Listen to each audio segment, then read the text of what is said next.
When you hear the word Spartan, you probably picture the ultimate warrior, a culture of discipline, brutality, and military perfection, mythologized in movies and legends. But the story of a Spartan doesn't start on the battlefield. It starts the moment they're born. From their very first breath, a Spartan's life belonged to the state. They were less like citizens and more like assets, owned and managed for a single purpose. Their first test was immediate, an inspection. If a baby showed any hint of imperfection, it was left on a hillside to die. This was the first brutal step on a lifelong path that was like an assembly line for creating the perfect soldier. This is the story of that journey, from the cradle to the phalanx. For a newborn in ancient Sparta, there was no gentle welcome. The state, not the family, decided if a child was worthy of life. According to the historian Plutarch, a father would carry his infant son to a place called the Lesche, where the tribe's elders would examine him. This wasn't a loving gathering. It was like a quality control check on a factory line. They weren't looking for cuteness. They were looking for strength. If the baby was well-built and sturdy, he was approved for raising and assigned a plot of land. But if the child was sickly or showed any sign of weakness, his fate was sealed. The elders would have him taken to a chasm near Mount Taygetos to be abandoned. It was like a gardener ruthlessly weeding out a sapling that won't survive the winter. While archaeologists doubt they were literally thrown into a pit, it's accepted that exposure on a desolate hillside was the grim reality for those deemed unfit. The Spartans believed a life not equipped for strength was no use to itself or to Sparta. Even for those who passed, infancy was harsh. Babies were bathed in wine, a bizarre practice that acted as a shock test for their constitution, the way you might stress test a piece of metal. The idea was that weaker children would have seizures and die. They were taught to be alone in the dark, and their cries were ignored, building a resistance to fear from their very first moments. At the age of 7, a Spartan boy's life was turned upside down. He was taken from his family and thrown into the heart of the Spartan machine, the Agoge. This state-sponsored training was designed to strip away individuality, like a sculptor chiseling a unique block of marble into a uniform pillar for a temple. A brief goodbye to his mother was the last bit of family comfort he'd get for years. From then on, life was in the barracks, grouped into a company run by an older boy. Life in the Agoge was about systematically hardening the body and spirit. Boys got one cloak for the entire year, forcing them to adapt to heat and cold. They walked barefoot, their feet becoming tough like leather. Their beds weren't mattresses, but reeds they had to snap off from the riverbanks with their bare hands. Reading and writing were taught, but only the basics. The real lessons were in obedience and survival. Food was deliberately scarce, just enough to survive, but never enough to feel full. This kept them lean, but it also encouraged them to steal. Stealing wasn't the crime, getting caught was. It was a constant, real-world test of stealth and cunning. If caught, a boy was whipped, not for the theft, but for the clumsiness of his failure. There's a famous story of a boy who stole a fox and hid it under his cloak. Rather than cry out and reveal his theft, he let the fox literally chew out his insides. Discipline was constant and brutal. Floggings were common, teaching an unbreakable tolerance for pain. As the historian Xenophon saw it, this constant pressure forged an intense brotherhood, a bond that would become the very bedrock of the Spartan army. After more than a decade in the Agoge, a Spartan's training wasn't over.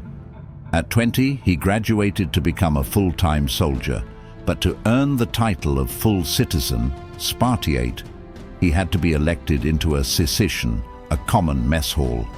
These groups of 15 men were the core of Spartan life. Gaining entry was like being accepted into the most exclusive club imaginable. To be rejected was a crushing social death, leaving you a citizen in name only. Life was still in the barracks with these messmates until age 30. They ate every meal together, including the famously disgusting black soup, a broth of pork, blood, salt, and vinegar.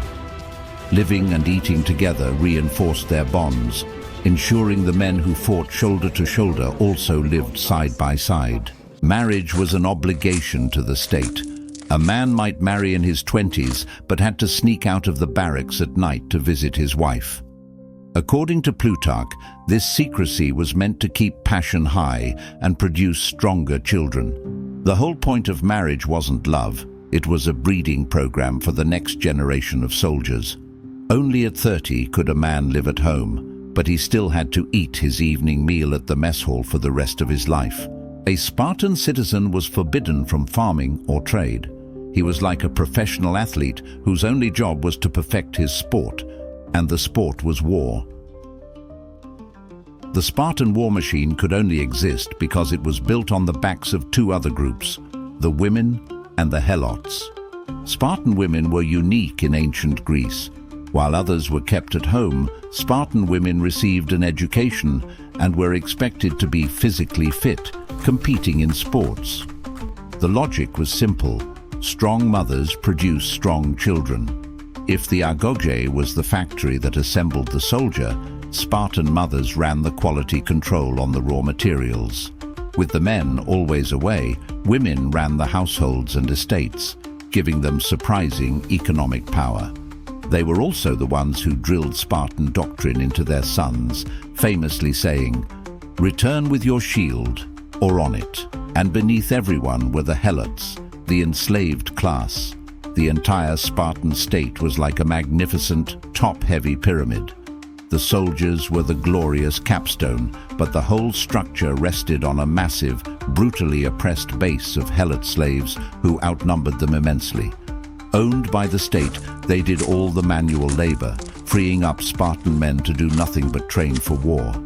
The Spartans lived in constant terror of a helot uprising and used terrifying methods to keep them in line, like a secret police called the Cryptia.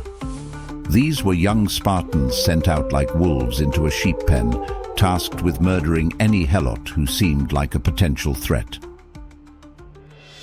So everything, the inspection at birth, the brutal Agoge, the entire structure of society, all led to one place, the battlefield.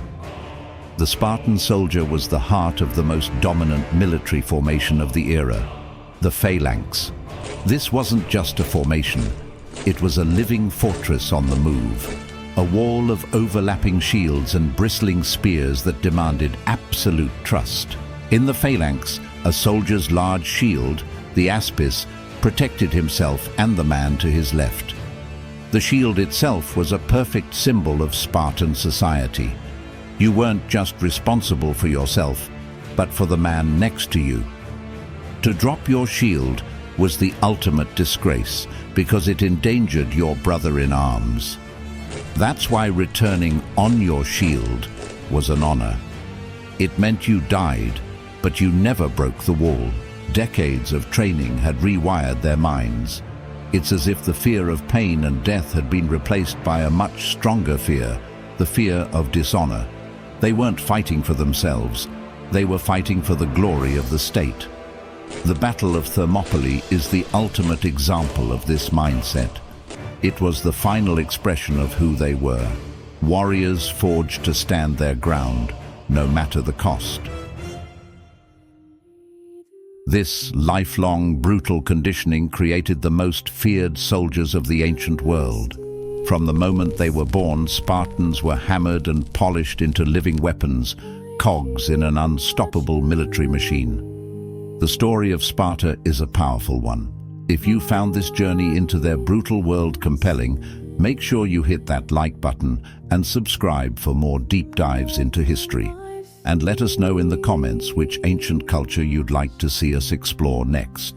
The legend of the Spartan is one of incredible strength and discipline, but it's also a story about a ruthless, unforgiving system that sacrificed the individual for the state. A system that leaves us with a timeless question: What is the true price of creating the perfect soldier?